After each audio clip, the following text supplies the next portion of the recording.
Okay, gents, hello, welcome to the first replay for Subscriber Week, where I will be covering one replay of yours every single day. This is blacknyte in his Cromwell, and I'm going to be covering this game in a what would wallst do style, as in, I have not watched this game, all I've seen is the results screen of the game when they sent it to me. But this is back in 9.8, so if you see any oddities, that will be why. Let me see if there's anything that would be different. I don't think there's anything off the top of my head, but I'm going to try a kind of new commentary direction with this video.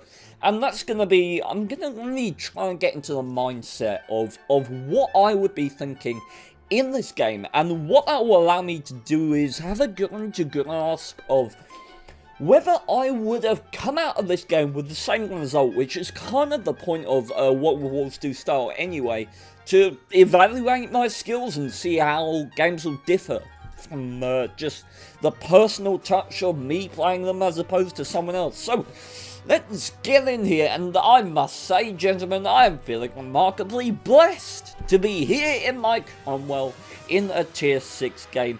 Admittedly, Ruinberg, we spawned on the south side, so we do have a bit of a disadvantage considering that the enemy spawned with a more versatile position, closer to the town, and able to get to this village in time to shoot the tanks that are here and relocating towards the town. So, the enemy undoubtedly have an advantage. Wow! There is no wilder tanks for him. Bear with. Oh. Nice one, OBS. Nice one. It just diminished the wilder tanks for him. There we go. Okay. So, I do think I would be heading to 9-0 line.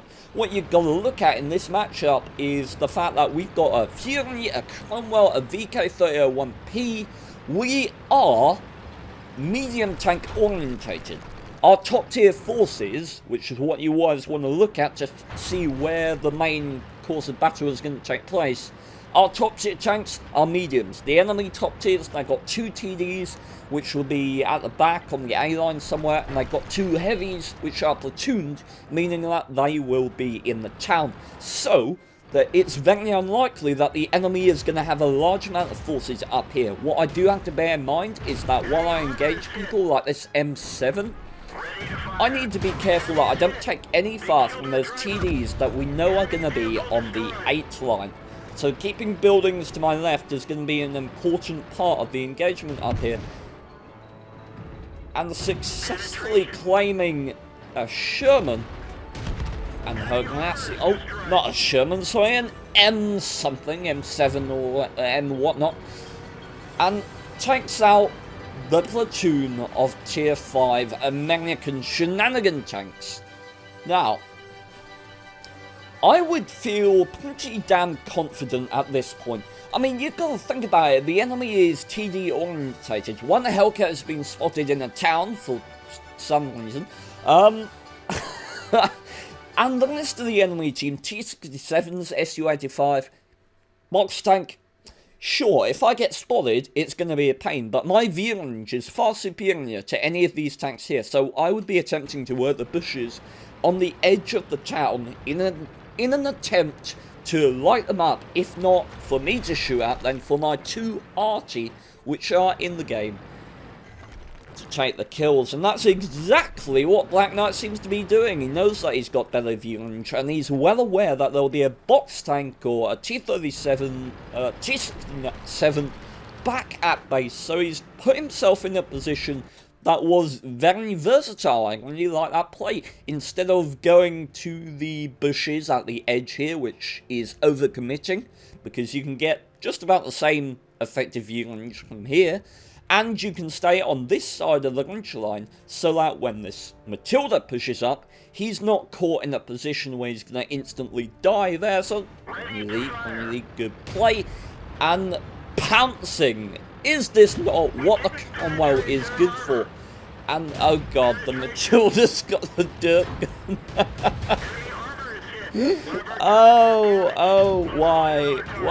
Why would you do that? But due to the poor shell travel time that the Matilda has, most howitzers have that kind of shell travel time. Black Knight keeps on the move, backwards and forwards, against howitzers. That's a really good play because they simply cannot lead the shell due to that poor travel time that they have with their guns. Now the box tank and T-Ston been spotted up there and are distracted by people like that Nashorn.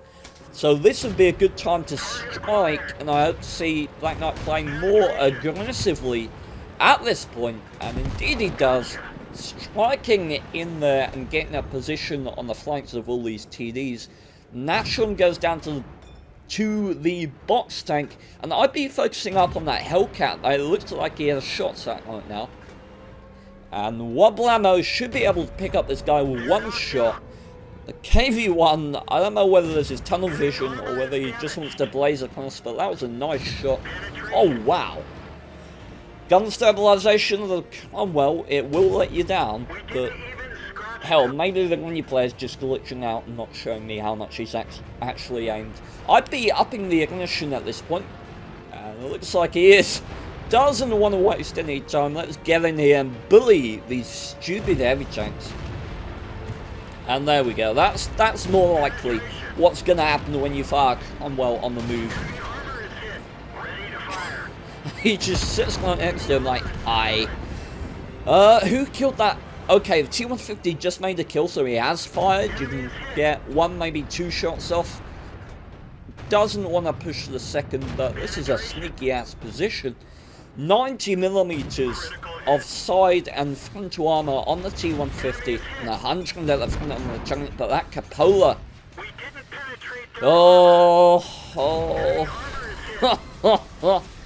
Cupola's the bane of Russian heavy tanks. Or just, you know, in the ass for getting overmatched or some such. The T-150 gets away and the M44 on the enemy team picks up the VK. While Black Knight is harassing the side of this Churchill, he squanders an repair kit there. Somewhat debatable, however, the Churchill probably has the right of fire to keep him perma-tracked. Doesn't feel like trading with the Churchill. I imagine he can get a better engagement. This is just great use of cover, great use of the mix, but he rightly anticipates the Panzer behind him and recognises that an engagement against that Churchill is not going to go well for him. He doesn't want to fight a heavy in that kind of situation where the heavy can use its armour and can just sit and know where he's coming from. He has such an advantage over that Churchill that he can exploit with mobility later, so I like the fact that he disengaged there. And, bless this Panzer, What are you doing, buddy?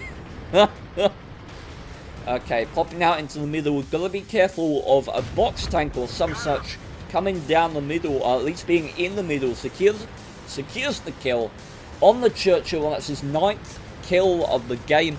I do feel like I would be with him at this stage on 9 kills. I don't think I'd have got more. Would I have lost more health? I don't know. I honestly don't know. But he's waiting here, and this is good because it's not overcommitting. He's staying in a position where he can consolidate fire from his team. His guys are in the cap circle putting pressure on the base, and he takes that moment to declare that he is proud of his accomplishments, as well he should be.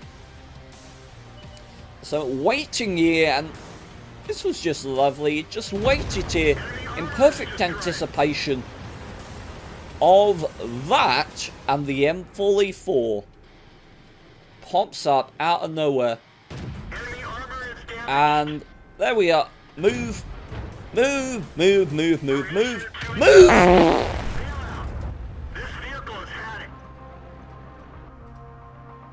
Black Knight, what? What's that? Buddy! I'm not gonna go into massive detail on that, because I imagine you know you cocked that one up. I guess that was blood to the head, excitement, feeling invincible. I don't know, but staying still in front of an Archie. Oh, okay, well, now he's left it to the good graces of his team and KB1. KB1 with a dirt gun. I'm not going to condone using the dirt gun, but in that situation, I have to use the funny camera. Looks like blacknyte's so disappointed that he's not working the camera on the on this guy. Oh, now he is. Okay. Box Tank is not paying attention, and wow, T25 should be able to nail him. Yep. Woblano.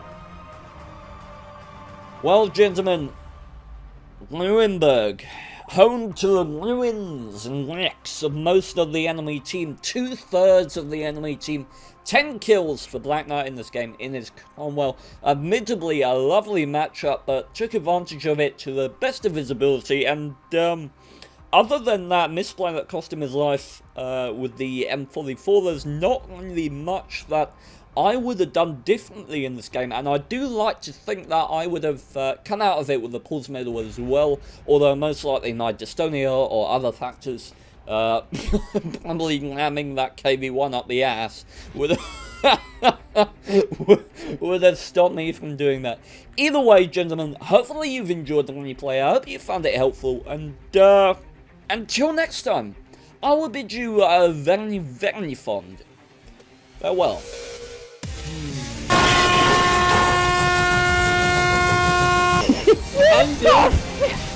What? What? How is that a thing? Now I can focus on my gameplay. Medic!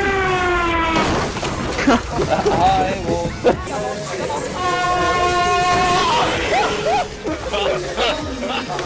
Violated #1 rule. Oh, there he is. He's camping. Get him.